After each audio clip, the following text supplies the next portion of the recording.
Good evening and welcome. My name is David Cloyd and I serve as the president of World Wisdom's Project. After what seems like an eternity, I warmly welcome you from wherever you might be viewing to our virtual community of spiritual seekers. We are delighted that we can present tonight's program in joint sponsorship with Heart of the Rockies Christian Church, as well as the First United Methodist Church, both located here in Fort Collins. We regret that our continuing journey with COVID made it impossible to accept the generous offer from the Heart of the Rockies to use their church facilities. But we remain grateful for the ongoing support of both communities. I'd like to introduce Reverend Melissa St. Clair of Heart of the Rockies. Would you like to say a few words? Thank you, David. I appreciate that introduction and the work of the World Wisdom's Project. I remember early on in the pandemic when you all were posting videos about practices that could help sustain us, especially during those initial weeks and months, and what a gift that was. I've been grateful too to see the ways that you have facilitated conversations around race and racism, and are feel privileged to be part of that conversation again tonight. If you were at Heart of the Rockies tonight, this would be when I would be offering you a cookie and a cup of decaf coffee and be reminding you of where the restrooms are. But in lieu of that, know that we welcome you into this virtual space with gratitude and in hope for the conversations that will be had tonight. We are especially grateful to welcome Reverend Amanda Henderson. Many of you know that Amanda first said yes to her call at Heart of the Rockies Christian Church, that it was our congregation who sent her forth into her seminary journey. And it has been our joy to watch her and her husband Kyle raise their family, for her to grow into the congregational pastor, the religious leader, the prophetic voice, the interfaith intercessor, and the public theologian and academic that she is today. We could not be more proud and delighted, and we extend the same warm welcome to Dr. De La Torre. Thanks to you both, and thanks to all of you for being here tonight. Thank you, Melissa.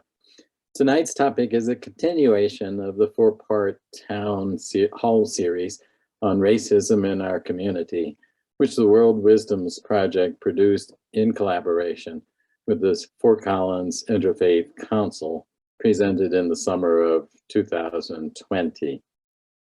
Since then, many of us may have questioned, where and how did this idea of white superiority emerge? Hopefully, today's speakers will provide some further avenues for us to individually explore in answering that question, as well as provide some possible ways we can engage positively with others on the topic. But first, before we move into tonight's presentation, I would like to underscore a few things. First, this event and many other World Wisdom Project events are offered at no required cost to our attendees. This reflects our desire to create spaces that are acceptable for all to attend. However, as a 501c3 nonprofit organization, we rely on the generosity of donors to support our work and help us advance our mission and vision in Northern Colorado. These events do require money to be produced. If you can make a donation of any size, it will be most appreciated. We will provide links after this presentation to securely make those donations. Please remember, as a nonprofit, a donation to World Wisdom's Project is tax deductible. To our past, current, and future donors, we extend a huge thank you. Secondly, exactly 1 week from today, on the 15th of February, at 7 to 8 p.m., We will be hosting a virtual discussion group to collectively reflect on tonight's presentation. Be sure to register if you plan to attend. The link will appear at the end of our program tonight. So I will now turn over the program to Amy Adams. Amy is assuming the role previously filled by Abby Bain. And many of you may already know that Abby has recently entered nursing school, which has been a long-held and cherished dream of hers. Amy previously was a board member for World Wisdom's Project, and now is our program support coordinator, joining us from all places, Iowa. Okay, Amy. Thank you, David. So good to be with all of you this evening. Thank you so much for joining us. I know that being on Zoom is not the same as being in person, but we're all just so grateful for this technology and the way that we can still meet in virtual space. So I just want to share a couple things with you to get the most out of your experience tonight. The first is we are in a webinar, so there's very little that you have to do. You can just sit back and enjoy the presentation. A couple things to be aware of. After both of our panelists give their presentations, we will be having an audience Q&A session. And the way that you can submit questions to our panelists is by going to the bottom of the Zoom window that you are in, and you'll see a line of icons there, and they go from left to right. Never mind. That's what it looks like on my screen. On your screen, you'll see a button that says Q&A. It's got a couple little chat bubbles on top of it. If you click on that and open it up, that will open a window where you can type and submit a question to our panelists. And you can also see the questions that other people have asked. So as you're in that window, if you see that someone else has already asked the same question you have, or if there's a question that you are also very curious about the answer to, you can click the little thumbs up icon that's underneath that question, and it will move it up to the top of our list. So ask whatever questions you have, vote for other questions that you are curious about, and that will be the best way to get those to our moderator and to our panelists. And then the other thing that I would make you aware of is the chat feature. And while your questions will be going through the Q&A, we will be using the chat to communicate a few things with you. And you will see links for how to register for our March event, how to make a donation, how to sign up for our mailing list if you're not already on it. All those things will be coming your way in the chat box, so be on the lookout for those. And then just the last thing is, if for any reason you lose connection to this webinar, just go back and use that same link that you got when you registered, and you should be able to log right back on. So there are 67 of you out there. We're so grateful that you're here. We wish we could be seeing your faces, but thank you so much for joining us. And now I will go ahead and turn things over to our moderator for this evening, Lori. Thanks. Thanks, Amy. And yes, we're happy to have you all with us tonight for a very important conversation. This is one of those that hopefully will resonate with us forever and change our lives. So we're delighted to present Reverend Amanda Henderson and Professor Miguel de la Torre, both from Iowa School of Theology, who will engage in a panel conversation addressing this pivotal question of, has religious belief influenced the mindset of white superiority? And then further, they'll share wisdom about how to engage fruitfully with others who may approach the topic from another perspective. Good evening, Miguel. We welcome you back to the Northern Colorado community. Many of us remember your various presentations here in Fort Collins, as you have attempted to sensitize us to the history of our current immigration issues, even here in northern Colorado. Born in Cuba months before the Castro Revolution, Miguel de la Torre and his family came to the United States as refugees when he was 6 months old. And at the age of 19, he began a successful real estate company, but then he was convicted by the biblical passage concerning the rich young ruler, and so dissolved his 13-year-old firm and attended the Southern Baptist Theological Seminary in order to obtain an MA in divinity. He had continued his theological training, obtained a doctorate at Temple University, and the focus of his academic pursuit was social ethics within contemporary U.S. thought. He's currently professor of social ethics and Latinx studies at the Islas School of Theology in Denver. He served as the elected 2012 president of the Society of Christian Ethics and as the executive officer for the Society of Race, Ethnicity, and Religion from 2012 to 2017. He's recognized as an international Fulbright scholar. The American Academy of Religion bestowed upon him the Excellent in Teaching Award in 2020. And he's one of the most prolific contemporary Latinx religion scholars, authoring several hundred articles and over 32 books, including Burying White Privilege, Resurrection of Badass Christianity from 2018, and Decolonizing Christianity, Becoming Badass Believers in 2021. So thank you, Miguel, and welcome. Thank you very much. Buenas noches, everybody. When I wrote the book, Burying White Privilege, Resurrecting the Badass Christianity, one of the critiques that many people gave me was that I described what the problem is, but I failed to give any solutions. And that had me thinking for a while. And what I concluded was, do you ask the abused spouse to provide a solution to the abuser who is victimizing the spouse? Of course not. And yet, all too often, white Christians want people of color to come up with the solution as to how not to be engaged in white supremacy.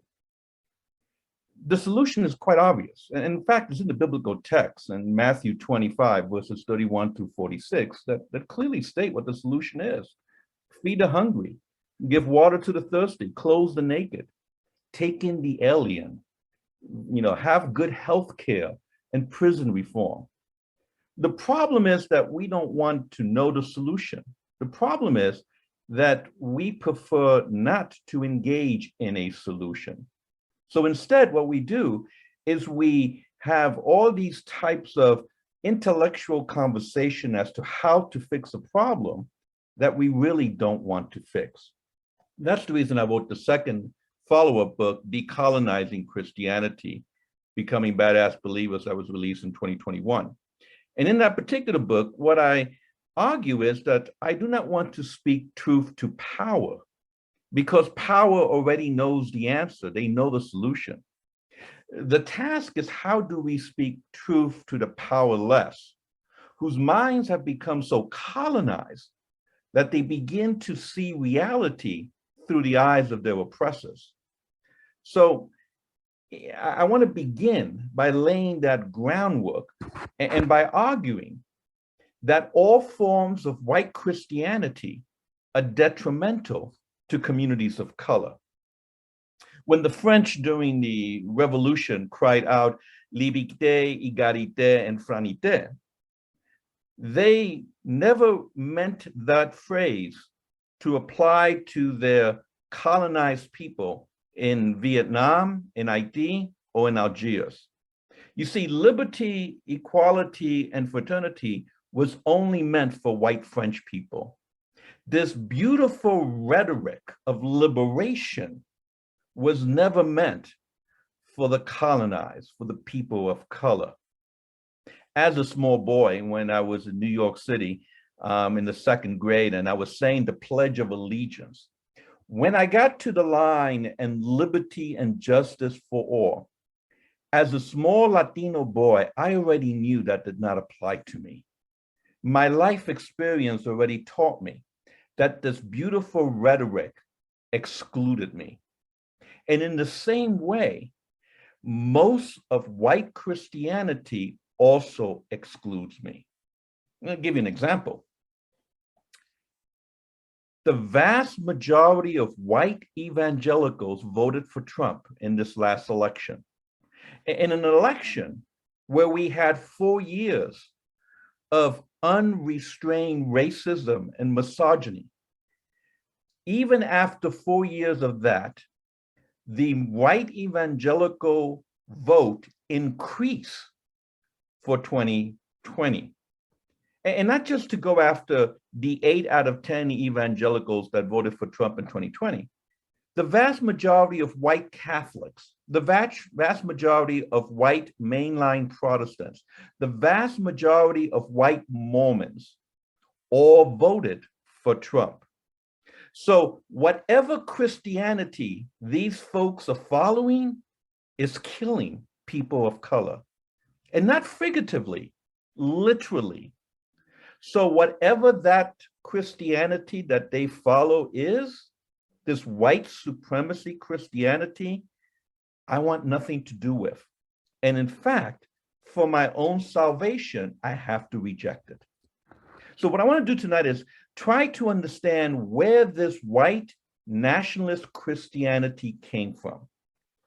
And obviously, we know that it came to these shores with the pilgrims who massacred the Indians in the name of Jesus to take away their land. These were the slaveholders who believed they were following God's will by kidnapping Africans and enslaving them. Or the move towards the West and invading other countries because they were not following the gospel of Jesus Christ and thus entering into Latin America. So I could begin there, but I won't. Instead, I'm going to begin with modern day Christianity. The kind of Christianity we have today, not the historical one. I want to begin with 1940. And the reason 1940 is because in 1940, at the Waldorf Astoria in New York City, 5,000 titans of industry gather. This is like right after the Great Depression. When the Great Depression was finally becoming to be healed, even though the country was still suffering. These titans of industry was concerned because the vast majority of the public was against them. They were blaming big industry for the Great Depression. So much so that they tried to change the narrative, but they couldn't. The vast majority of the people were in favor of the New Deal, which was against these major corporations.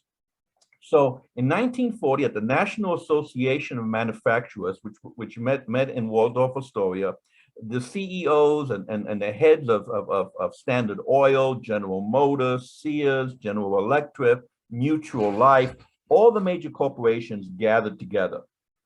And they had a speaker by the name of the Reverend James Fifield. Now, what Fifield did was he gave a presentation that was more like a sermon. And in it, what he argued was that it wasn't capitalism that should be held responsible for the Great Depression, that in fact, capitalism is God ordained, and it is really capitalism that operates under God. And that term under God is important because this group is the one responsible for adding the word under God on all our currency and also in the Pledge of Allegiance. Now, one of the people at this meeting, the president of Sun Oil, Howard Pugh, and his brother, from where we get the Pew Foundation, interesting enough, basically sponsored and supported Reverend Fifield. And the idea was, if Christian ministers could preach capitalism from the pulpit, it could change the minds and hearts of the people to embrace a capitalist economic system and not look at these large businesses as the cause of the Great Depression. Pew went out looking for a minister that can truly proclaim this message, and he found a minister in an unknown tent revivalist by the name of Billy Graham. And Pew basically funded the Graham campaign to get the news out. Now, Billy Graham, from the very beginning, was against the New Deal. He was against Johnson's Fair Deal. He was against the New Frontier of JFK. He was, I'm sorry, the Fair Deal was Truman, New Frontier with JFK, and the Great Society of Johnson. In fact, Graham was also against the Civil Rights Movement. When Martin Luther King talked about the little boys and little black boys and black girls holding hands with little white boys and white girls in Alabama, Billy Graham responded that that will never happen until Jesus Christ comes back. Therefore, we should not be trying to change society through legislation. We should be saving souls and wait for the coming kingdom for there to be racial reconciliation. Graham very early joins with Richard Nixon in what became the cultural wars. This is the first time that you create an us versus them. Those who was against Vietnam were against Christian values. And as civil rights passed, they were responsible for the Southern strategy that moved the Dixiecrats into the Republican column shortly after that. Now I say this because this idea of using race as a way of getting votes is picked up by Ronald Reagan, who after winning the nomination goes to Philadelphia, Mississippi to talk about state rights. Philadelphia, Mississippi, of course, is the place where the 3 civil rights activists were killed about 8 years before this. So everyone in the audience knew what happened. And Reagan there spoke about welfare queens and bucks buying T-bones with welfare checks. So this racial code language was beginning to be established. And the reason it was established is because you could no longer use the N-word in political ads. So you had to find a way of being racist without appearing racist. Lee Atwood, who was the GOP strategist for the Republican Party, the advisor to Ronald Reagan, and the campaign manager to George W. Bush, said it best. And I'm going to quote him for a moment, because this quote is very important.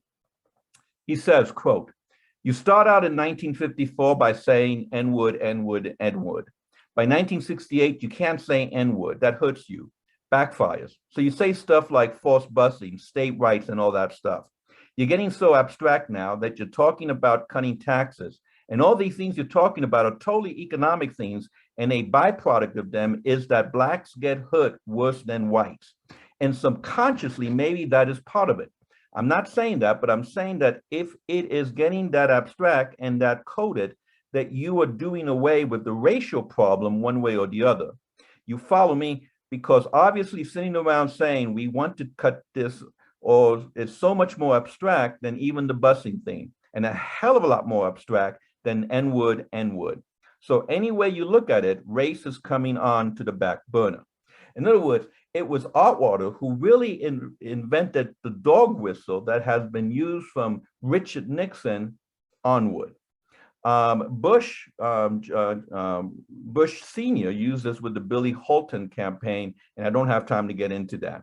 But here are the 2 lessons from history. Number 1, the Trump phenomenon is a true representation of white Christian America that started since the 1940s with the marriage of Christianity and capitalism.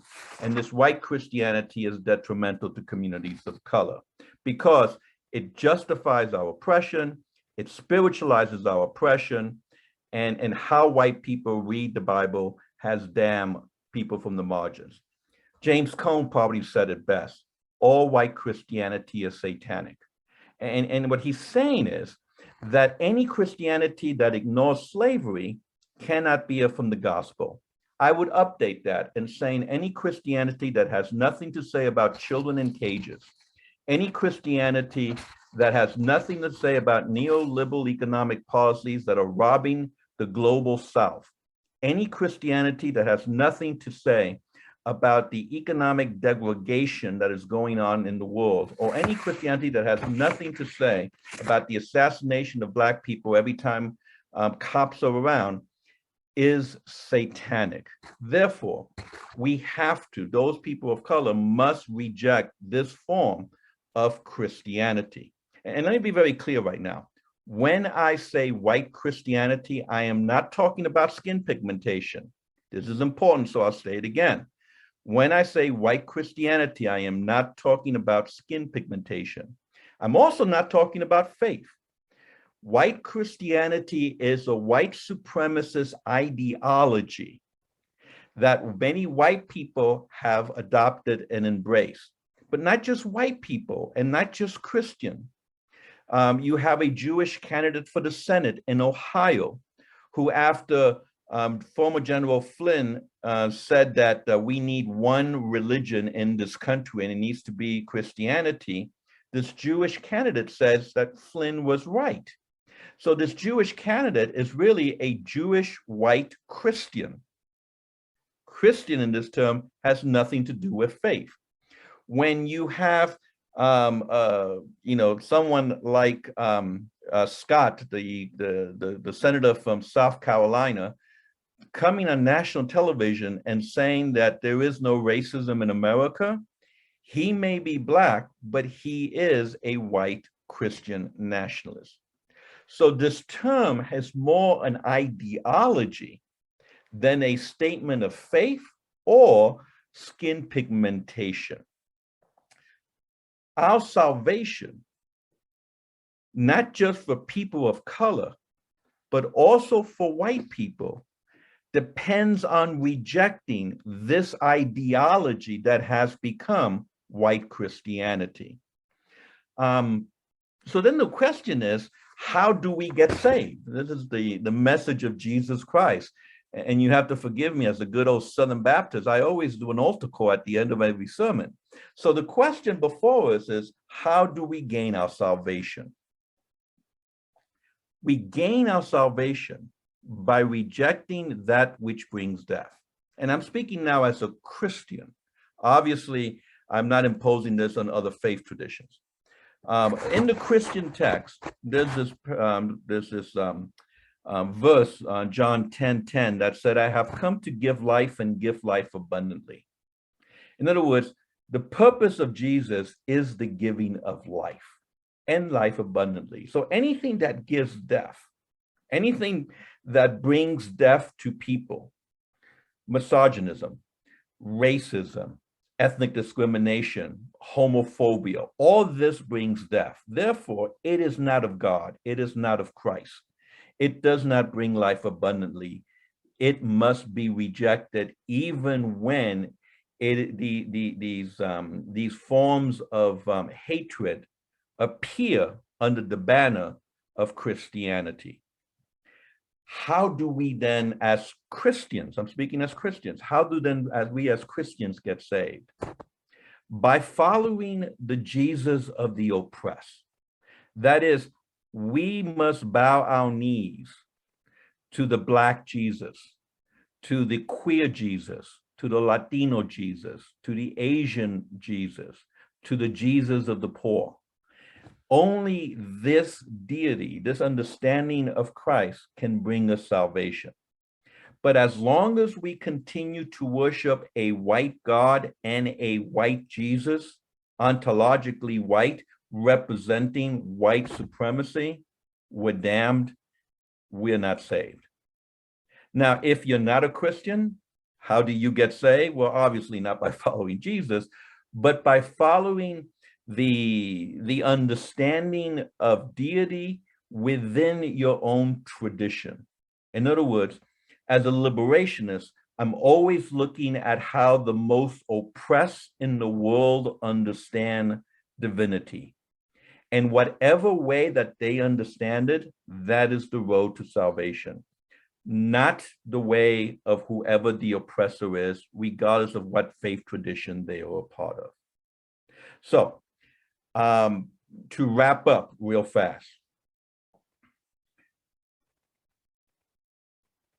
our salvation depends on the rejection of this white Christianity that is tearing this nation apart and is leading us to damnation. Thank you for your time. Thank you very much. And Amanda, we welcome you also back into the Fort Collins community. You trace your spiritual roots to the Heart of the Rockies Christian Church and its warm, welcoming community. And so tonight is a homecoming for you in many ways. The Reverend Amanda Henderson is an ordained minister in the Christian Church, Disciples of Christ, and has served as a pastor and continues to preach and teach in multiple communities. She was the executive director of the Interfaith Alliance of Colorado for 6 years, and under her leadership, the Interfaith Alliance of Colorado became one of the most effective advocacy groups in Colorado and nationally. Her peers have testified of her impressive track record of resourcing political leaders and change makers in Colorado. In January of 2021, Iliff School of Theology announced the creation of the Institute for Religion, Politics, and Culture and welcomed Reverend Amanda Henderson as its director. The Institute, in addition to conducting research on the way public policy and legislative initiatives are shaped by religion, will also provide programming and consulting to legislators, policy advocates, and the public. Her work aligns perfectly with Iliff's historic commitment to social justice and deep research on religion, according to President Thomas Wolfe. The Institute allows Iliff and Amanda to extend the influence of our important work together. We're thrilled to have her lead this new initiative at Iliff. She's the author of the recent book, Holy Chaos, Creating Connections in Divisive Times. Welcome, Amanda. Thank you so much. Thank you, Lori. And I so wish that I was with you all and getting to give hugs and say hello, and that my whole family could be there as well. We are so grateful for Heart of the Rockies and for the Fort Collins community and our home and roots there. I'm so grateful for the invitation. I only wish that you would have had me go before Dr. De La Torre, because now I'm feeling even more intimidated than I was speaking with him. Dr. De La Torre, I'm so grateful for your wisdom and prophetic voice and ministry and educational leadership in this time when we need that so desperately. So, all right, I will start my presentation here. So in Roman Catholic teaching, penance or confession is one of the 7 holy sacraments. In Eastern Orthodox and Eastern Catholic traditions, they say that the mystery of confession and repentance is vital to spiritual development. As Protestants from different traditions, we pray our confession of our sins before God and as communities most Sundays in our congregational services. And we believe that this is a part of right relationship with God and with our neighbors. For the Church of Jesus Christ, Latter-day Saints, they say that confession is a necessary requirement for complete forgiveness. Followers of the Buddhist tradition confess their faults and their wrongdoings to the leaders in their community as a part of the continual process of letting go. For Muslims, forgiveness is directly sought from God in what is called istighfar. For Jews, the holiest day of the year is Yom Kippur, the Day of Atonement, when individuals and communities seek repentance. So it's so interesting to me that so many of our different religious traditions have as a part of our core the act of reflecting on the harms that we have caused, the ways that we have hurt one another, the ways that we have broken relationship with God and neighbor. Most of our traditions value the importance of taking responsibility for our actions, past and present, and turning toward justice and healing for our own life as well as for our communities. This is why I'm so baffled by this current discourse around critical race theory. And I know that there are going to be further conversations about that with this group.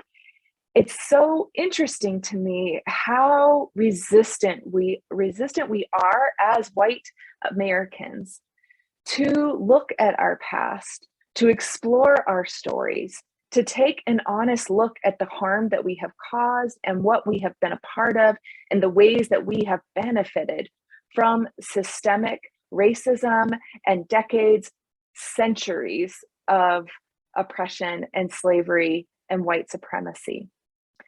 So we all know that those who came before us shape us. We hear this comment, well, that wasn't me, that wasn't my family. I don't know about you, but I am shaped by those who came before me. So I want to take a moment to invite you to participate in this. I wish that I could see all of your faces. So I'll just have to imagine you, which means I'm imagining so many of you 20 years ago. So you all look so young, and I'm sure that no one has aged just like me. So I invite you to think about the person who mothered you the most.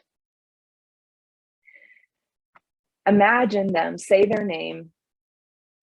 Think about the person who mothered your mother. For me, my mother's name is Jerry Kay. My mother's mother is Bessie Bell South from Oklahoma. Who is the person who mothered your mother's mother's mother? Think about that person. Think about their name and the stories that you have heard about those who have gone before you. For me and my family, that brings me all the way to the beginning of the 19th century, or to the end of the 19th century and the beginning of the 20th century.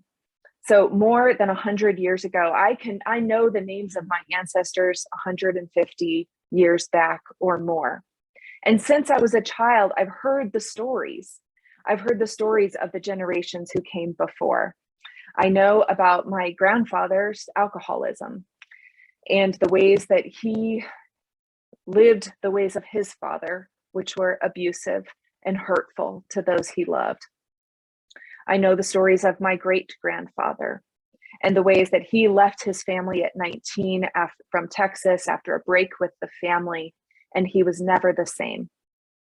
I know the stories of the family that he left and the ways that they scattered across the West. What are the stories that you know about your family? I know that in my family, there are stories of alcoholism. There are stories of abuse. There are stories of violence. There are also stories of love and food and music and resilience. All of those pieces and parts are in me. I can feel them in my bones as I say those words. I imagine that each person who is here tonight has similar stories, similar complex stories, and messy stories, and painful stories, and beautiful stories. In tonight's presentation, I'm going to share a brief history, a few of the pivotal moments that I see as I look back to think about this question that was posed about the role of Christianity in the development of white supremacy. I think that this is such an important question, and this is a family question for me as a Christian, for many of us who are following the Christian path or who are religious from multiple traditions. This is our story. And I should say up front that while I am very inclusive of multiple traditions, I think that it is important to name that Christianity, and particularly Protestant Christianity and Catholicism in colonial times, were a big part of the driving force of these stories. So while we will use the word religion at times, this was a particular form of religion in Protestant Christianity during the 15th century. So it's undeniable to me that the story of Christianity and the story of racism are deeply intertwined.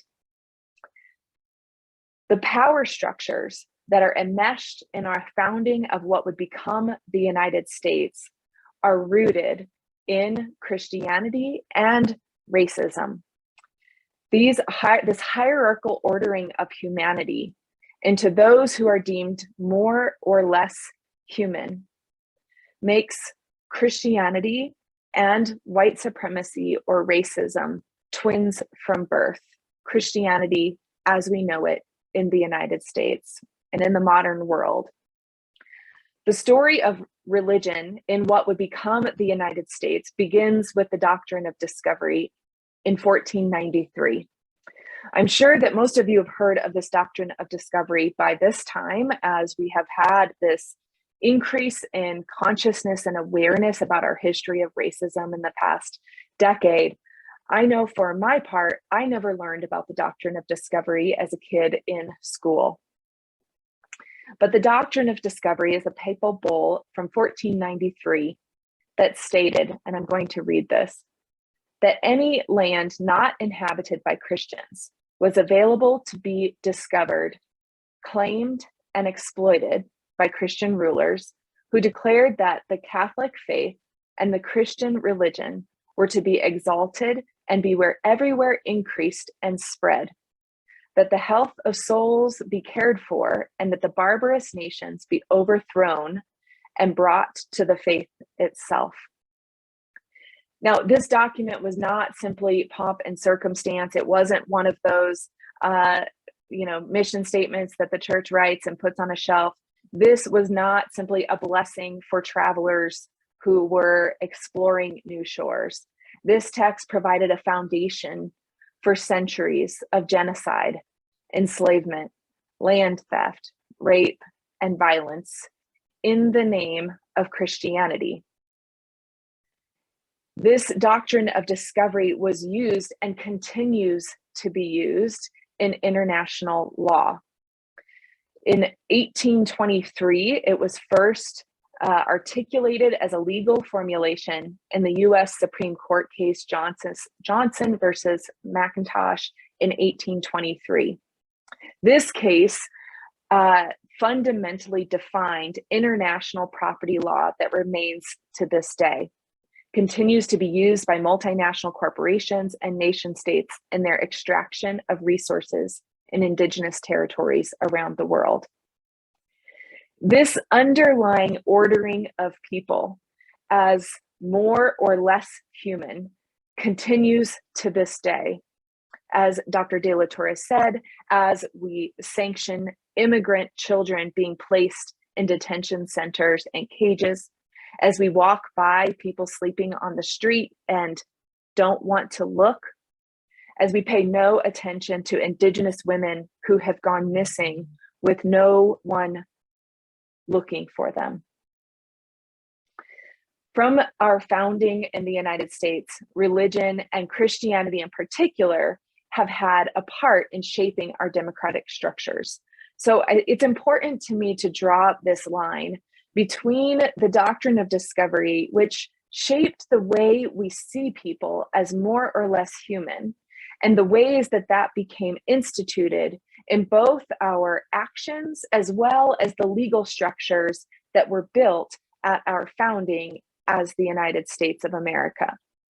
Christianity in particular was called upon in those developing of our structures, in who was deemed to have rights and who was not deemed to have rights.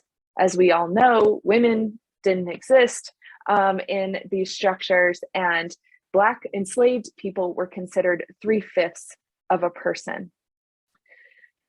while religious freedom is looked up to as this ideal and this shift, and certainly calmed the troubled waters of the religious wars from Europe, it was built on assumptions and understandings that are rooted in Christianity, and it was meant for people who were from different Christian sects, or, you know, in the broader understanding, some Jewish folks, some Muslim folks were discussed, particularly by Washington and Jefferson, and in some of the dialogue we see. But at large, this was only meant for, religious freedom was for particular people. Religious freedom was not for the indigenous people whose land was a part of their religion, and that land was taken as they were living in the territory that was then colonized. Their religion was not considered a credible, valid religion worthy of religious freedom. Of course, those who were enslaved, their religious practice and belief was not validated or supported in the political structures at our founding. So we could go on like this all night. I have grown in my just desire to really pick apart and understand the ways these assumptions about how we see ourselves, how we see others, how we have built these racialized hierarchies, and given moral justification to them with a stamp of approval from a religious tradition, and the way that plays out in people's lives. So the next pivotal moment that I want to talk about is the way that Christianity was used to both justify slavery and abolish slavery. This is one that many of us, of course, understand, but I think that if we dive into the ways that Christian texts were called upon, looking at the Cain and Abel story, or using the story of Ham as the cursed son of Noah to justify the subjugation, oppression, and enslavement of people based on the color of their skin. Now, I know I'm putting a whole lot out there that is negative about Christianity and about the ways that Christianity in our political past and present in the United States is so troublesome. Of course, there are always people on both sides of these arguments who are using Christianity or religious texts or teachings for either liberation or oppression. So we can find those stories. But what I want to look to is which of those stories were being built into our legal structures, and how was power being moved and used, which takes me to the next important story that I think is important to understand in our history. And this is the wake of the Civil War in the time of Reconstruction. So we know that the effort for Reconstruction was a failed effort. What we haven't spent much time talking about is the role that Christian communities had in that failure for reconciliation, or Reconstruction rather, to take root. So in the lead up to the Civil War, there are records of preachers and people using texts to call for abolition, or people in the South using biblical text to justify slavery, right? Well, after the Civil War, those in the North who were Christians and had been preaching and teaching for abolition, I'm trying to remember what time I started. I should have done a better job looking. If someone in our chat can let me know what time I started and what time I should be done. So I'll start wrapping my, controlling myself. Sorry, I got so excited. Okay, so after, during Reconstruction,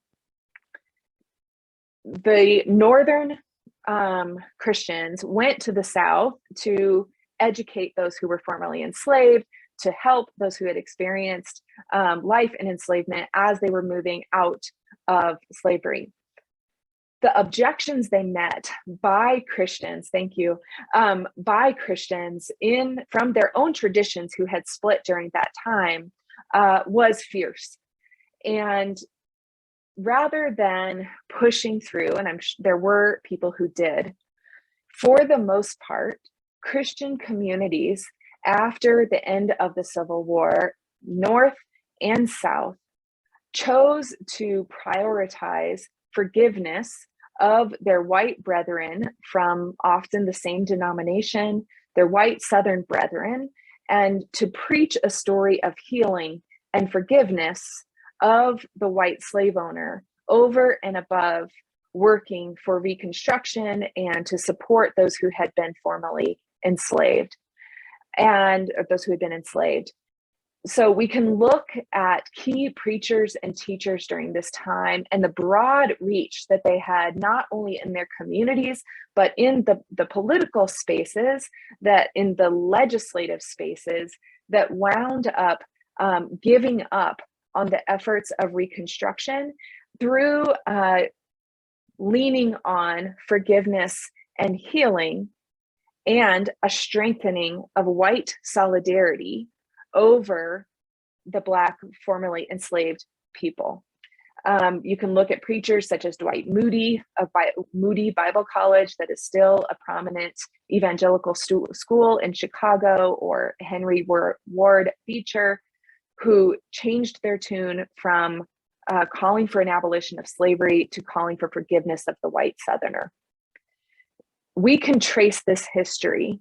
I wanted to focus on these stories as the stories that are very foundational in how we see ourselves as Christians and how we see others, whether we're conscious of it or not.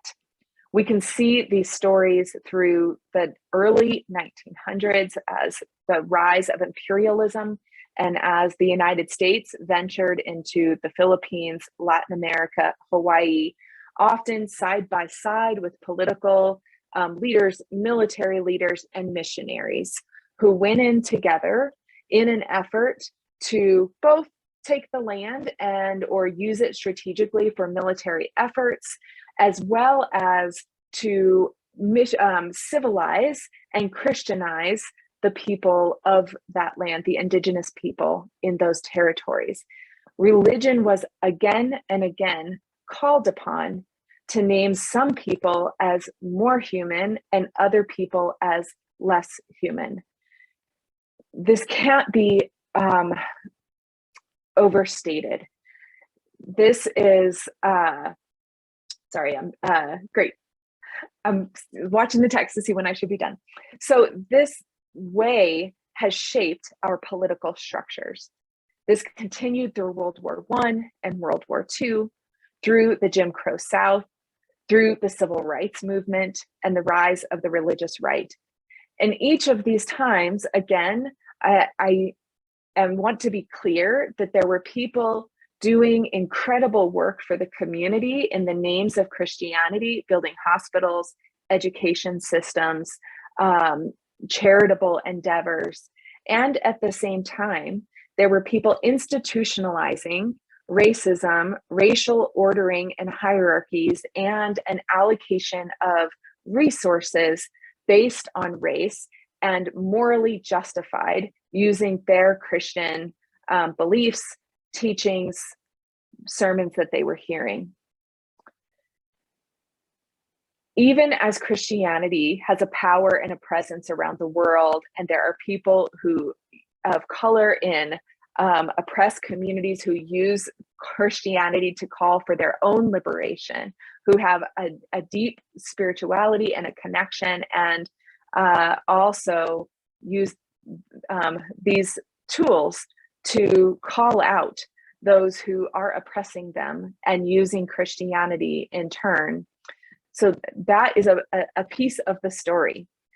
But in the overarching narrative, as people from, as a white person and a white Christian, it is vital to look at my own story, at our own story, and to see the roots, to see the honest picture of the harm that's been caused, about my own assumptions, about the ways that these stories are deeply embedded in the way I see myself, the way I see other people. As a mom who has a child of color, we have these conversations all the time. And we understand the ways that our religious traditions can be used to cause harm, or to bring love and justice. And I am most focused on the ways that those become institutionalized in our shared political systems, and how we, as people who call ourselves Christian or call ourselves religious, can intervene and name the ways that we want to have truth-telling and justice and honesty about the ways that we have caused harm, so that we might bring healing and justice and repair. What does this look like? I imagine we'll spend some time on the questions on this, because I think that this is one of the, I would say most difficult, but it's not difficult it's not difficult like lifting a heavy rock. It's difficult in that it's long haul work, and it is work that takes commitment and humility, and willingness to say the wrong thing, do the wrong thing, ask for forgiveness again, and work for different ways forward, for a different material reality, a different political reality for those who are most harmed and marginalized by our policies that have been rooted in racial hierarchies. Thank you. Thanks very much, Reverend Amanda. So the next piece of our presentation is for the two of you to speak together with each other.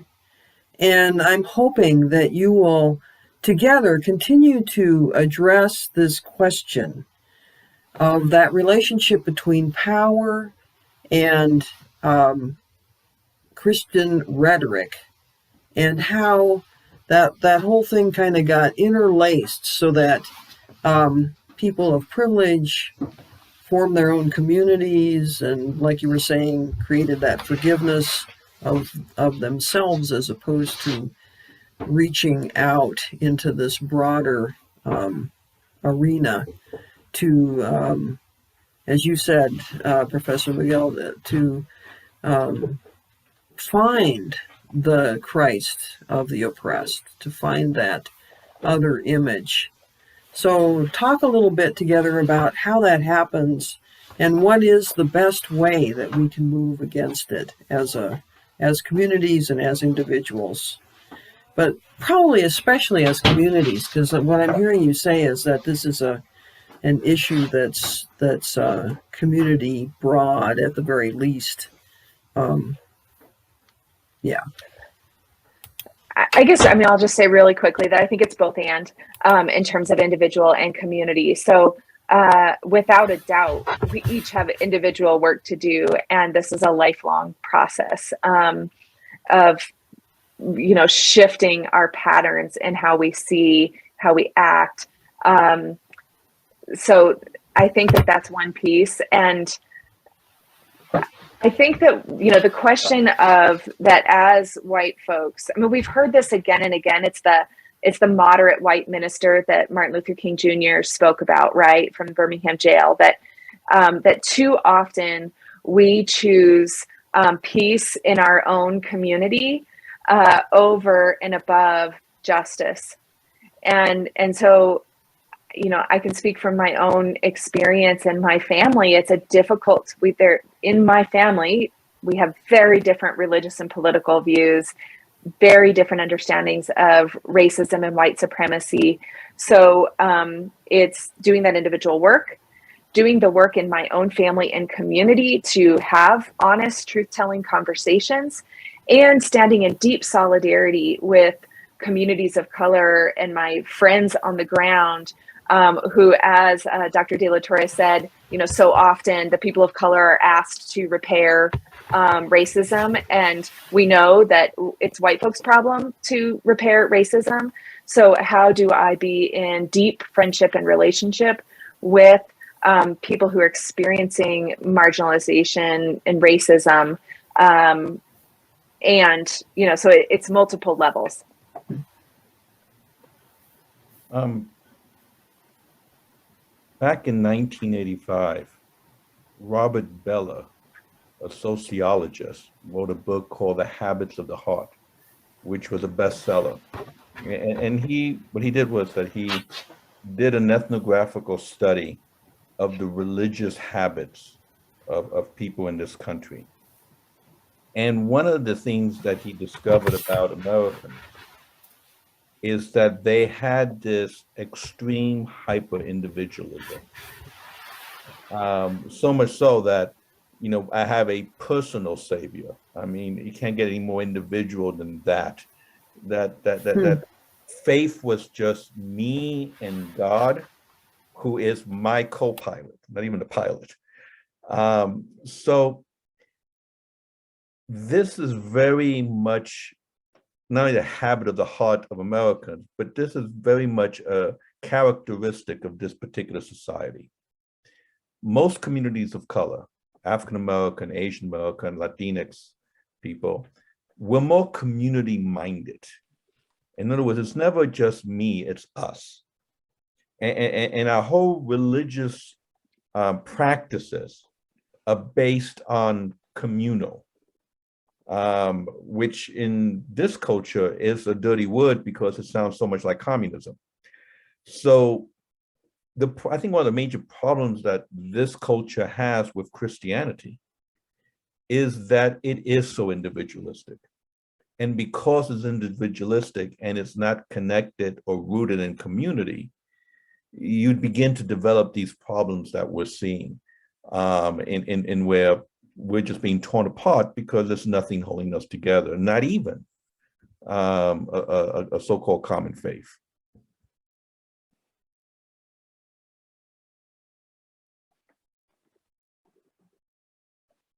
I think you're muted, Lori. Whoops, sorry about that.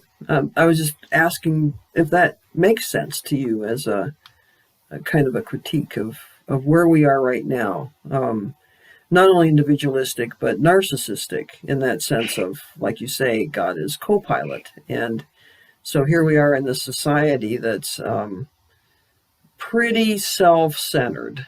Does that make sense in terms of how you would approach this issue of what's happened to Christianity and what's happened to us as a result? And by the way, I want to also remind our participants that you can send questions to our question and answer link there at the bottom of the screen so that we can bring your questions into this conversation as well. But go ahead, Amanda. Sorry, did you have a question that I was supposed to answer? I lost track. Yeah, I was just I started listening about that. I was hoping that you would respond to what Professor. Oh, the individualism. Said. Okay, yeah. Wonderful. Yeah, sorry. I could make a narcissist joke, but so I think that yes. I also think there's an interesting turn historically from a more communal way of understanding Christianity to a more individualistic understanding of Christianity. And I'm still doing a lot of research. I'm in my PhD program, so I'm doing a whole lot of reading right now on history. But I feel like, and I'm curious when that shift happened and how it happened. But I know that, like, when you look at the ways that Christianity was evoked in the FDR time and of course, Jim Crow, racism, I'm not saying this is a utopian way of Christianity by any means whatsoever. I'm just talking about the hyper turn to an individualistic Christianity, I feel like comes in the 70s, 80s, when there was this like real commercial Christianity that you had to compete in the marketplace. And it was all about me as the Christian and as the American and what I want. And there was this loss, and that's what I think Robert Bellah also points to. And there's a lot of critiques of his work as being very white. So that's my experience as a white person. And it's also what the way that Dr. De La Torre is naming in communities of color, that's a very different reality. And so I think that it's important to look at the ways that white Christianity is a particular form of Christianity in the United States. I remember actually when I was with Heart of the Rockies years and years ago, we did a mission trip to Galveston with the teenagers, with our youth. We went to Galveston, Texas to do building after the hurricane there. I don't remember what year this was, maybe 2007, 6. Anyway, when we were there, we found that we were doing work on the Second Christian Church of Galveston. And we were staying in the First Christian Church of Galveston. They were 4 blocks apart. And the First Christian Church of Galveston was a white church. Second Christian Church was a black church. We were doing repair on the Second Christian Church because they had land that was in a floodplain. Surprise, surprise. First Christian Church was high enough that they had not been hit by the hurricane. But we were working together, and there are 2 communities that were still, thriving and working together. And my husband at the time, no, he's still my husband. At the time, my husband, I'm sorry. At the time, my husband, we were both naive and young, and he raised his hand and said, why don't the 2 churches just merge? What's the big deal? Why do they have 2 churches? There are 2 disciples churches 4 blocks apart. And the black pastor, I love his response. And now that I've learned, I realize like how idiotic that statement was. But he said, if we were to merge, whose music would we sing? You can guess. Whose style, whose liturgies would we use? Whose casseroles would we eat at our potluck? The ways that Black churches were so often, that's part of the freedom, was having their own space. And so often this white colonial Christianity colonizes everywhere that we go. And so I don't even remember why I started that story. I told you I'm more of a morning person than a night person. I think it was because this individualism in this white culture is so different than Black Christianity, Latinx Christianity, Asian American Christianity, that there are these different forms. And so how do we navigate that? How do we honor and support the ways that different people are fed? And so often I hear people say, oh, we want a more diverse church, but they don't want to change a single thing about their service or about their style or way of being.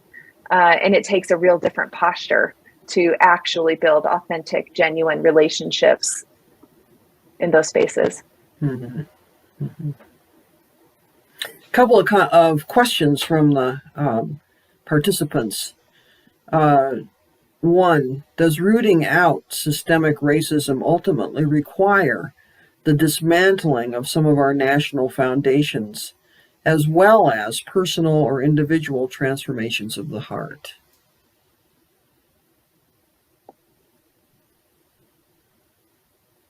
Yes. Next question. Next question. But if we're truly interested in rooting out systemic racism, then the system has to be destroyed, because it is white Christianity is so far gone that it is beyond redemption. As Amanda was explaining in the history of this country, and as I was explaining from the 1940s forward, this Christianity, first of all, the gospel never came to America since its foundation. It's never been here. because what was brought over was a colonial settlers gospel. Therefore, when we say, can we redeem Christianity, it assumes that it was already here and that somehow it was pure and working. It never was. So the systems that maintain this false ideology, this antichrist Christianity, really has to be totally rejected. And to adopt that gospel message from the margins of society automatically means the radicalization of our social structures. I cannot be a Christian and at the same time advocate political policies, for example, that is bankrupting the next generation with student loans that can never get paid. You know, there was something about forgive us our debts that we need to take literally from that prayer. So, and maybe I want to do a little side note here. I don't want to romanticize the Christianity among Latinx or African Americans or Asian Americans. We do have a more communal understanding, but unfortunately, the allure of a prosperity Christianity is very strong for many people. The second book that I wrote that I mentioned, The Decolonizing Christianity, I dedicated it to 4 Latino pastors, including Samuel Rodriguez, because they have been preaching a white Christianity. And the book was a way of helping these Latino pastors to realize they have to decolonize themselves because they have become part of the structure. So it is, this thing is catchy. It's a horrible virus at pandemic levels that really the antidote, the vaccine, is really the radical gospel.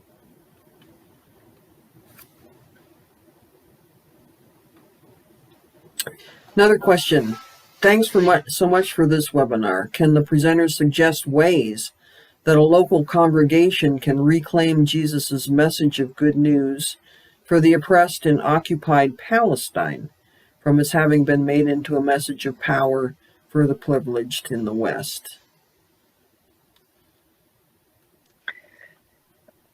I know this question is from Jeff. Thanks, Jeff, for the question. I got to visit Palestine and Israel with Jeff and Janet in 2009.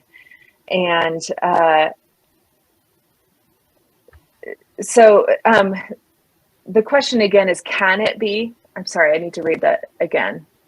Can you read the beginning of the question? Can the presenters suggest ways that a local congregation can reclaim Jesus' message of good news? Yeah. So I think that it's forever a challenge that we can reclaim the message of good news for the oppressed in occupied Palestine, as well as in the United States, as in all of the places that we move, and particularly in a place where Christianity and a Zionistic kind of warped interpretation of power and the second coming, and really this ways that Christianity is deployed to fund settlements in Israel is deeply troubling, of course. So I think that one way that we can reclaim Jesus's message of good news is to, one, learn the stories, to understand what's actually happening, which Jeff and Janet have incredible programs and ways to learn what's actually happening. I think so many of us are simply ignorant to it because we have other things that we're focused on, and we don't look at the ways that we are causing harm in different parts of the world, and particularly Palestine. Another way is talking to people, learning the stories. I think that that reclaiming Jesus's message of good news is so often listening and learning how to listen and practice listening to those who are experiencing oppression, and then sharing those stories and taking any actions that we possibly can. So to me, it starts with listening. Before I wrestle with that, let me just make a side commercial, if I may. One of the most prolific Palestinian writers, Mitri Rahib, will be speaking at ILIF the last week of March, and that may what you call it? Well, he'll be in person, but also it'll be what you call it? What we're doing now, Live streamed on Zoom. Well. Yeah. Live stream as well. So for those interested, keep an eye out for that. The second thing, I hesitate to talk about Palestine because I haven't been there and I haven't been familiar with it. But the good news is, hopefully I have a Fulbright in May that if the pandemic ends, I'll be in Palestine, working with Mitri on a book on occupation on the U.S. border and in Israel. So that's an upcoming project I'm looking forward to. But after those little commercials, let me get to the heart of the question. First of all, I totally agree with Amanda's that we need to listen. Malcolm X tells a story that one day a white woman came to him and asked him what she could do, and he told her nothing. And then a few years later, he rethought that and said, if I had a chance, I would tell her, listen to our stories and go back to your community and tell them our stories. So for those who have privilege, you will be heard in your community over and against those of us who have been suffering under these oppressive structures. So definitely listening and telling the stories to your own community is crucial. But I would also add that telling and listening are words, and those are important, but also action must be part of the equation, praxis. Rather than talking, for example, what I tell people when we talk about the borders, rather than talking about the borders, come to the borders. Come walk the trails with me and leave food and water and take care of the migrant who has a sprained ankle and may die if they don't get medical attention because they're in the desert. In other words, the doing of the gospel is the best way to reclaim any church than the preaching of the gospel. I could care less about doctrine. I care about praxis, about action. I could, St. Francis supposedly said, and I'm going to believe that he actually did say it, I will preach the gospel every opportunity I have, and when all else fails, I'll open my mouth. Mm-hmm. Well, that kind of is beginning of a response to this next question too. I recently finished a master's thesis in which I examined my family's history with slavery. I think of the thesis as my confession, but I'm not sure how to make penance for that history as an individual. Any suggestions? So I think it's important to start understanding the reparations movement. So first, I think it's a great question, and I think that we all need to be thinking about what reparations looks like. And there, if you just do some research about reparations movements, there are ways that you can donate, the ways that you can give of your time and your resources as a part of repair. Also continuing education of, understanding the family's history. Yes, that's huge. And then continuing to understand the long-term repercussions of our family history and of our national history. But I think that I'm really curious about these movements for reparations that are bubbling up around the country. I mean, they've been happening for a long time, so that's not what I mean, but there are some that are really building. And we can send some links to those afterwards if that would be helpful. Yeah, I think that would be helpful. Be very, very helpful.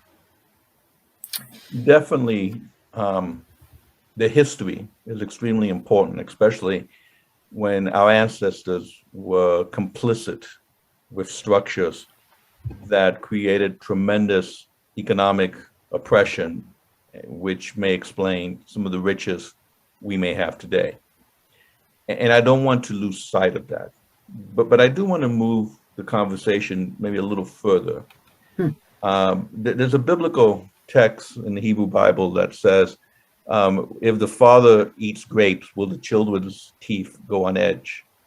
In other words, the children are not responsible for the sins of their parents. Even if my parents owned slaves, they did not, but even if let's say they did, I need to make penance for my complicity with racism today, not theirs. In other words, I am a recovering racist. I'm a recovering sexist. I am a recovering homophobic heterosexist. In other words, my own complicity occupying a light-skinned Latino body makes me complicit with the structures of oppression that are going on. You know, I may be a flaming feminist, but at the end of the day, I'm going to get 25 cents more than a woman. If she's a Black woman, it's more like 40 cents more. And if she's a Latina woman, it's 50 cents more. So I am complicit with the sexism that is occurring today, regardless of the fact that I may want to, you know, wear the funny pink hat and march with women. That's unimportant. I still benefit by occupying this male body. So I want to push us to think about the penance that we have to make for our complicity with structures of oppression, even though we're good people. I like that because it doesn't separate us out then into those whose ancestors owned slaves and those whose ancestors didn't, but more makes us aware that we are all recovering racists and sexists and so on. Yeah. There are two aspects of Christianity to separate in our minds when we hear and speak of the word, which can help in our understanding and alleviate cynicism: ideology versus theology. Use of Christianity, theology, as an apolitical economic tool or weapon versus honest, sincere, and heartfelt Christianity. Comments? So I think that I don't really think they're separable. I think those parts are both wrapped up in each of us.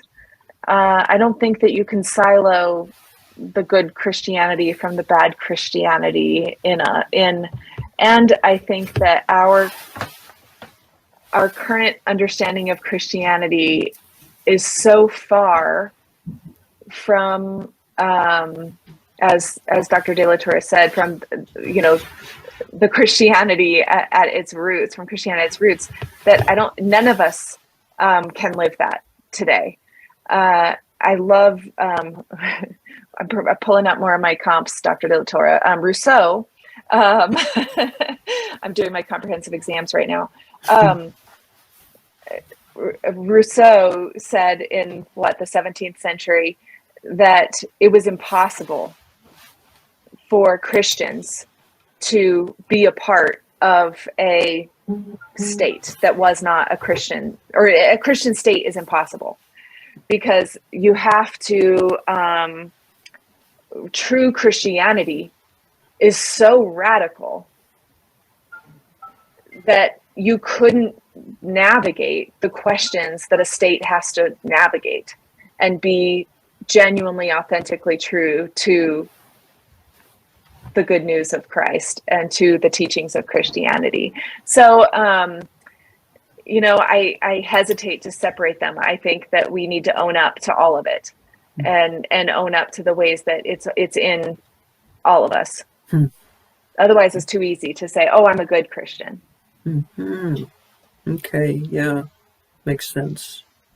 I find it interesting that the incarnation, the miracle of the incarnation, is not that God became human. The miracle of the incarnation is that God became poor. In other words, Jesus is born homeless in a shelter along with animals. He lives a life with no place to lay his head, depending on the charities of others to eat. Jesus lives the life of poverty. That in itself is a radical political economic statement. That in itself explains why Jesus says, "I am the hungry, the thirsty, the naked, the alien among you, the infirm, the incarcerated. That which is the least of these is I." I always argue that Jesus today is a Black Latina maid with AIDS who is bisexual. That which is most despised by society is Jesus in the flesh. So if you want to see Jesus, look for that.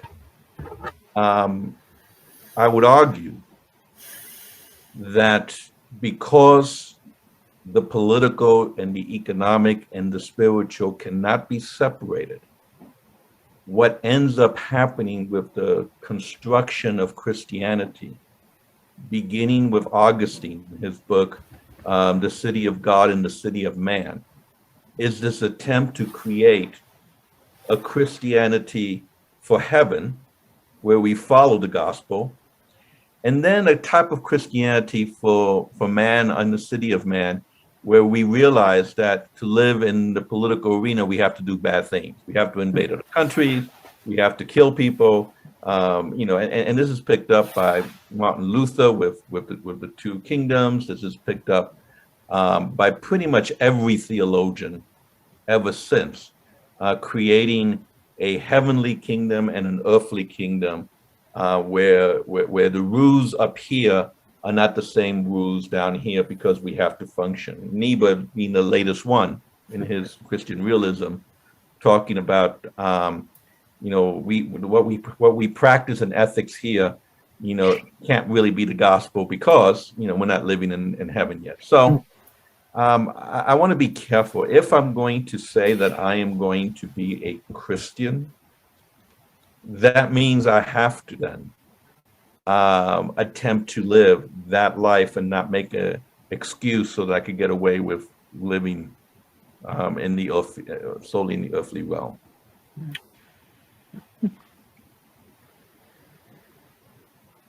There's another question for you. More often than not, the tool that is used by white supremacists is toxic individualism and Christianity of hierarchy. As our society evolves racially, the fear of the white majority losing power is palpable, yet it's inevitable. Is it possible for the white Christian majority to see the benefits of power sharing for all in society, realizing that this is truly the expression, aspirations, and expressed goal of America? Again, the answer is no. Yeah, I think I think also I would challenge that it is inevitable that a white majority will lose power. I think that too often we've relied on that the arc of humanity bends toward justice, and so if we just wait it out, it will happen. Oftentimes I've heard people say we just have to wait for the demographic shift And when the demographic shift happens, then we won't have to deal with kind of the white Christian nationalism that we are seeing rising right now in our country. You don't have to be white Christian nationalist. And so this is an ideology that is being sown intentionally in communities of color, in white communities, and with young people, with younger generation. As someone with children, I see the ways that there's a real targeting and a clinging to power by this white Christian ideology. So that's one. I wouldn't assume that that takes action to counter that. So is it possible? I think it's going. Yeah. Okay, Dr. De La Torre, now you. So in 2045, I think, white will be a minority for the first time. And as Amanda says, we're all going to say, hallelujah, that's it. We've arrived. There's a few problems with that. First of all, white has nothing to do with skin pigmentation. It is elastic. In the 1700s, Germans were not white. Benjamin Franklin writes about these swarthy Germans who will never be as anglicized. They cannot be as anglicized no more than they can change their complexion. In the 1800s, it was the Irish who were not right. They were called the white N-word. They were called N-word inside out. They were not seen as white. In the early 1900s, it was the Italians who were not white. Well, guess what? The German, the Irish, and the Italians are all white now. I predict that by 2045, light-skinned Latinos will be considered white. I will be white in 2045. And if that happens, whites will represent over 65% of the population. So whiteness will not be a minority, because we're going to change the definition of whiteness and make it more elastic. So in Miami, my compatriots, white Cubans, have voted for Trump at extremely high numbers. They already are being seen as white. It's just a matter of accepting them in the fold. So that's the first thing. The idea of 2045, things are going to change demographically. The demographics are not going to change. The numbers will change, but we'll just change the definition of the words. Secondly, no group who has power in history has ever given up power without bloodshed. No group has ever said, we have too much power, we need to just share. We need to create a more sharing community. Never happened, never will happen. Here's where I disagree with MLK. The arc of the moral universe is long, but it bends towards justice. The arc of the moral universe could care less which way it bends. And if it's going to bend for justice, we're the ones that have to do the bending, because it's not going to happen on its own. So when I said, flippantly no, and answering the question, what I meant is that the structures are designed to create instead now an apartheid government. Now we're talking about, a coming civil war in this country, and there's a lot of news article about that. And I think it's missing the point. It's not a civil war, it's a race war, in where the end product is going to be an apartheid government, in where the minority controls the vast majority of the power, which we're seeing happening with the redistricting of the gerrymandering, redistricting of maps. We've seen it happening with the strengthening of the electoral college, and where in the last, in this century so far, two of the presidents lost the election but became president. We're seeing it happen in where the minority of the nation, in the last election, more Democrats voted, but yet Republicans control control the Senate and the House before the elections. So we're already seeing an apartheid form of government being established. Hence the title of my next book, in a shameless act of self-promotion, which I just sent to the publisher, is called Resisting an Apartheid America, a Badass Christian Response. So we're about ready to wrap up.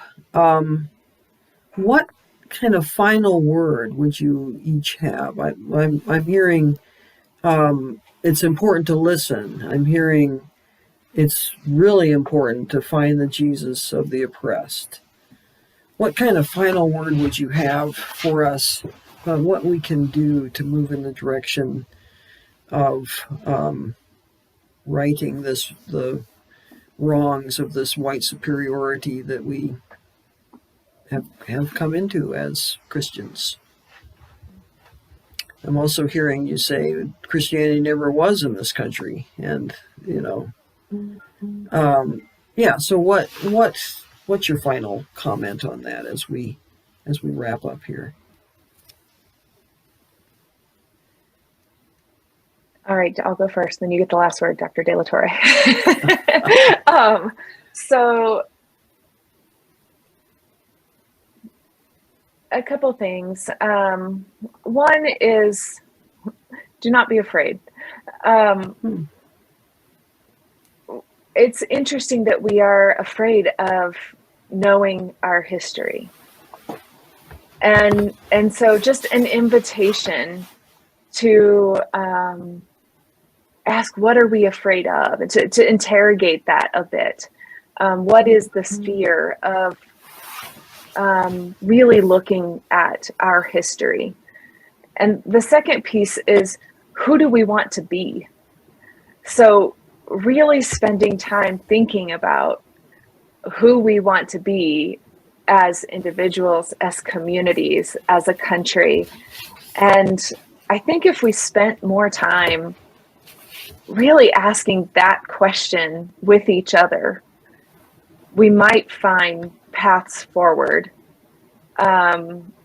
in deeper ways that come out of our humanness.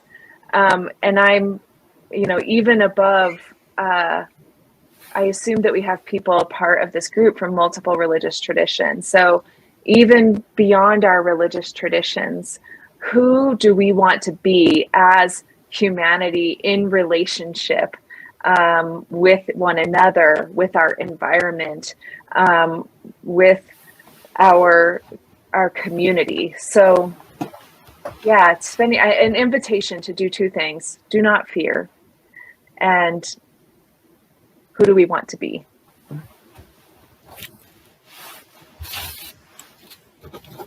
Do not be afraid. I would also add that we need to pick up our cross and follow. And what that means is we need to be willing to die. Gustavo Gutierrez, during the dictatorships of Latin America, once said that it would be a horrible thing that when the church is dying, that priests and nuns are not dying with them. If we're going to be in solidarity with the least of these, and if the least of these are going to be facing a massacre, then are we willing to truly stand with them? What is the price that we're willing to pay? Not a very hopeful way to end tonight's conversation, but either we really believe this stuff, or it's just, social club we all belong to. My wife and I have talked about leaving this country because we really feel what the future is going to be. And we were talking about what country we will move to and how do we make the move. And then finally one day I told her, I can't leave because if my people are going to suffer, I have to be here with them. I can't just, because I have privilege, move on. And I'm inspired by Bonhoeffer. I don't necessarily agree with his theology, but I agree with his actions. He took the last ship back to Germany from New York. He was in New York. He was safe. He could have been a very profitable minister, but he took the last ship back to Germany because he said, I need to be with my people if I have to suffer with them if I'm going to be part of the resurrection of a new Germany.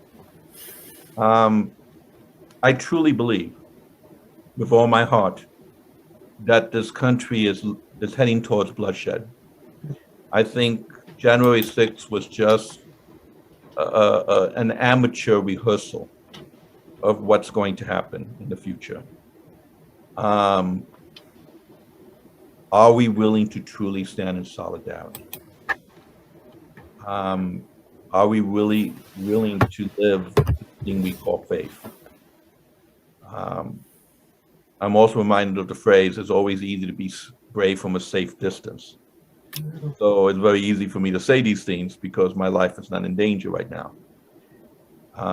And I know I'm a coward and I could easily run away, but I pray and I hope that when the days come, I, and hopefully some of you, are willing to stand for what is true and what is just, even if it means an ultimate sacrifice. Pick up the cross and follow me. Do we really do that?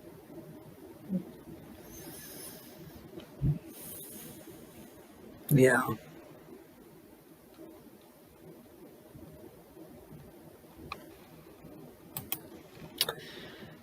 Well, thank you both for these presentations. And I think these questions, we ought to really find ways in our faith communities to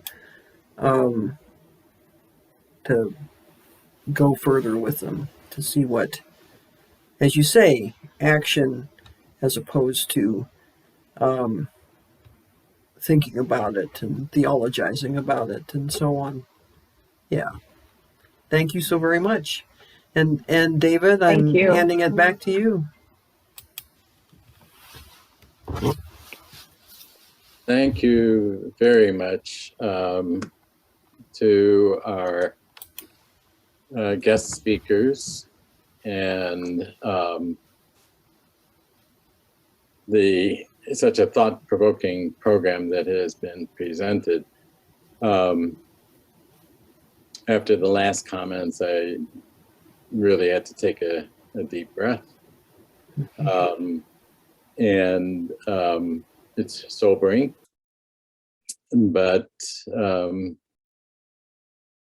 yeah, I think that's something we all should be thinking about. Please consider joining us for our next Zoom event on the 1st of March. It's titled Listening to the Voices from the Past and Present about how pandemics may impact the practice of religion and belief.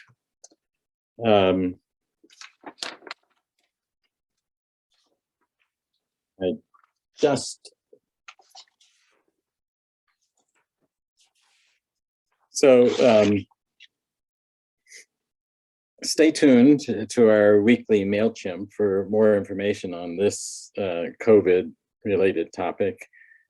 Very importantly, please don't forget to consider supporting the efforts of World Wisdom's program.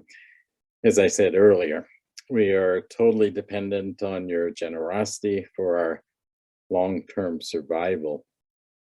Click on any of these ways to securely donate. Stay current with World Wisdom Project in these multimedia ways. Our weekly email is one of the most personal ways, so consider signing up. Finally, your feedback after each of our events guides us in the formation of these programs. Please click on the link now to give us feedback immediately, or check on the email that you will receive tomorrow to do the same. For those of you who respond within 48 hours from now, we will put your name in a drawing for a $25 downtown Fort Collins gift certificate. I wish you all a very pleasant and safe night, and I thank you for coming. God bless you all.